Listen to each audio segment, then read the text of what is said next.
In a small, quiet town lived a young man named Aaron. Everyone knew him as a hard worker, the kind of person who believed that if you put your heart into something, life eventually rewards you. With that belief, he started a small business. Long nights, early mornings, sacrifices no one saw. Slowly, his dream took shape. People respected him. His name carried weight. His confidence grew, but life has a way of testing every dream. A few wrong choices, a partner he trusted walked away, opportunities he counted on suddenly disappeared, and just like that, everything he built began to crumble. The office that once felt alive now belonged to someone else. The streets where people once greeted him warmly became places he avoided. And every morning, Aaron still walked past his old office, staring at the door as if it could open into his past life. But the past never opens its doors twice. At night, he sat with old documents, trying to find the one mistake that destroyed everything. He replayed every decision, every moment, but looking backward never changes what's ahead. Slowly, Aaron stopped meeting people. Failure didn't just take his business, it stole his confidence. Inside his mind, a small voice kept whispering, "You're not enough. You failed. You won't rise again." One morning, he saw an old shopkeeper sweeping outside a tiny store. The shop wasn't fancy, but the man looked peaceful. And Aaron wondered, how can someone with so little look happier than me, who once had so much? That's when the truth hit him. Peace isn't found in what you own, but in what you choose to carry inside. Days passed. Then one afternoon, a young boy saw Aaron standing in front of the old office again. "Why do you always stand here?" the boy asked.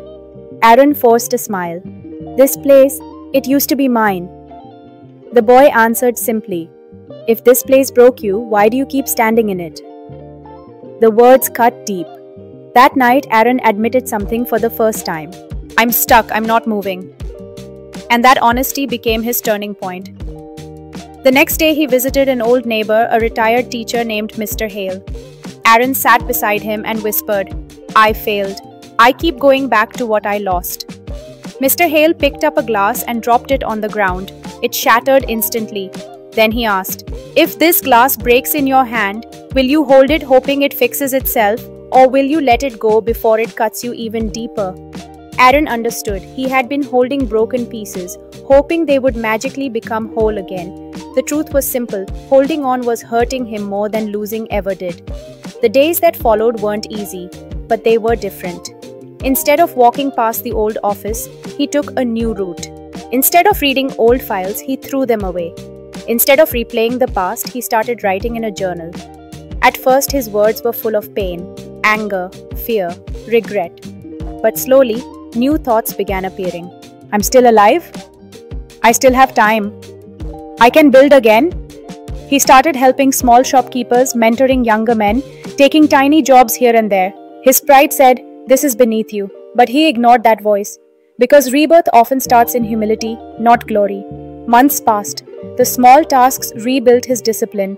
People began seeking his advice, not because of who he used to be, but because of who he was becoming. He noticed an opportunity, a service no one in town was offering. He planned carefully and started a new venture. This time, he didn't chase fame or applause. He built with wisdom, with patience, with purpose. The business grew slowly, steady like roots in the ground. Years later, people no longer talked about his failure. They talked about his comeback.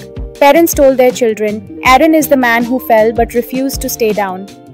One evening, Aaron stood in his new office watching the sunset. His heart felt light again. He still carried scars, but they no longer hurt. They simply reminded him of where he had been and how far he had come. He whispered to himself, "I am not what I lost. I am what I chose to rebuild." And that became the true beginning of his story.